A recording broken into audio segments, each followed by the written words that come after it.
Alright, hi everybody, it's Miss Strassman here, and I'm doing a quick how to roast a chicken video. And I am going to start off with a 4 or 5 pound chicken. I don't actually know how much this one weighs because I grew it and I didn't weigh it, but I'll go through the process with this chicken. So, things to consider. Start off, your hands should be clean. Okay, wash your hands for 30 seconds. Hair back, all your surfaces should be clean. And here we go.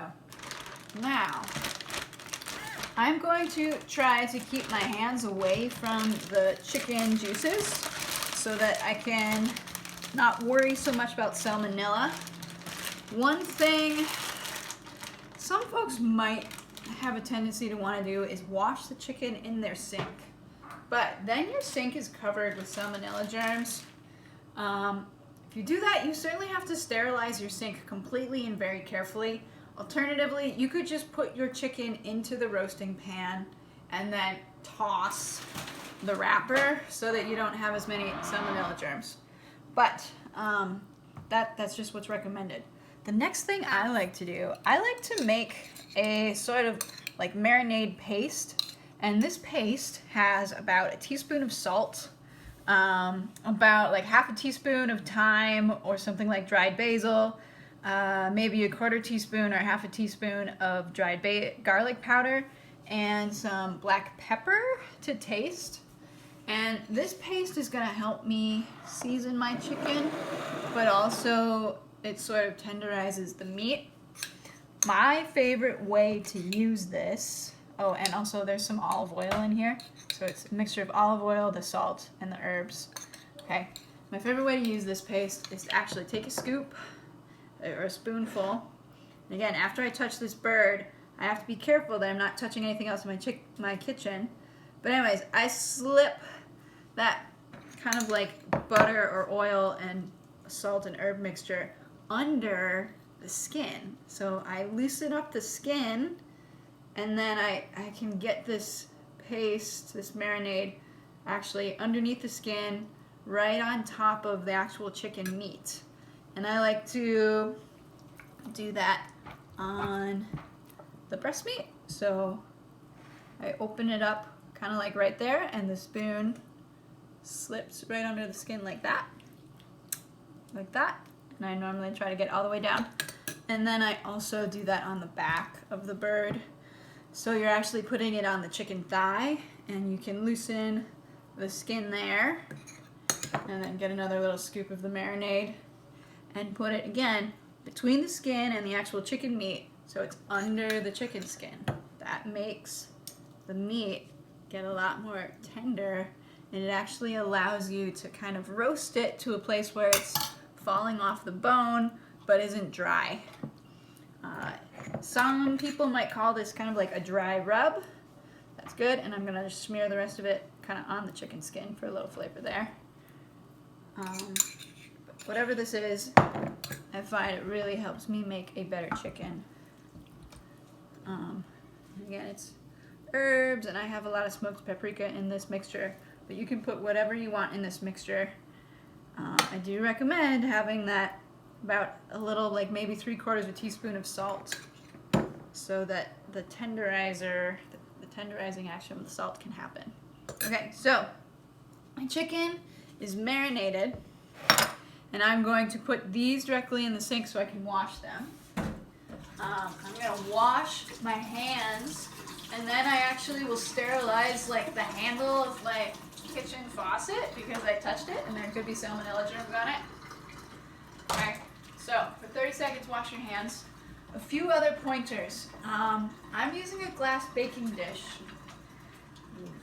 The thing about glass baking dishes is once it's heated up, you cannot add a liquid to that. So don't try to baste your bird with a cold liquid if you have a dry glass baking dish that's hot. If you added a cold liquid to a already heated up glass baking dish, it could shatter. So you have to be really careful with that. And then some other things you can do to get ready. I'm going to put sweet potatoes in underneath on the bottom rack of the oven while the chicken is on the top rack. sweet potatoes. Those are a really good food to go with it. And I'll probably make some other vegetables to go with this chicken to make a complete meal. Now, you could put this chicken directly into a 350-degree oven. That would be fine. The basic rule of thumb is that for every pound of chicken, you roast it for 20 minutes in a 350-degree oven and then add another 15 minutes. So for example, a 5-pound chicken would need 115 minutes or just under 2 hours. That normally works pretty well. Now, I'm not actually going to put the chicken directly in the oven. I'm going to put it in the refrigerator and let it sit for about an hour because it helps that marinade that I just put on there do its work and make the chicken a little more tasty. So that's what I'm going to do, and I'll do a second video with how to know the chicken's done when it comes out of the oven. Hi. Okay, so this is part 2 of the roast chicken video. My chicken has been in the oven for about 2 hours. Some people would say that's overdone. I like to cook them a little bit further than is recommended. I just think they're better that way. So there's the chicken, and I told you about the sweet potatoes, so I put the sweet potatoes in underneath, and these are also really quite finished. The sweet potatoes have only been in for about 1 hour, and I've got to check the chicken to make sure it's done. Now, the recommended internal temp for a chicken is 165 degrees, but I like to go higher than that. I do think they're better if they're like around 180 degrees. I think they taste better. So they recommend that you put the thermometer into the thickest part of the chicken thigh, which is a little tricky because the chicken thigh is covered up. But I'm going to lift the leg slightly, insert the thermometer there,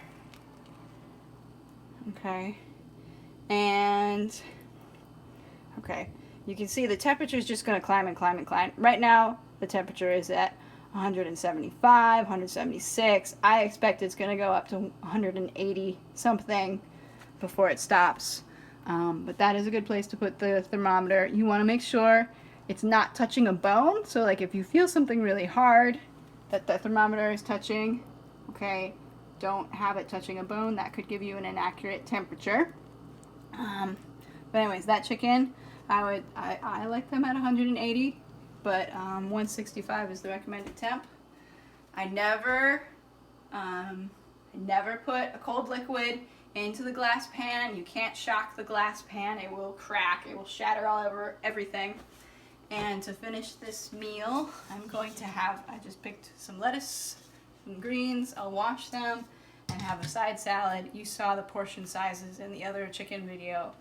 And to get credit for a raffle ticket for this video, just take a picture of yourself with a roast chicken that you roasted.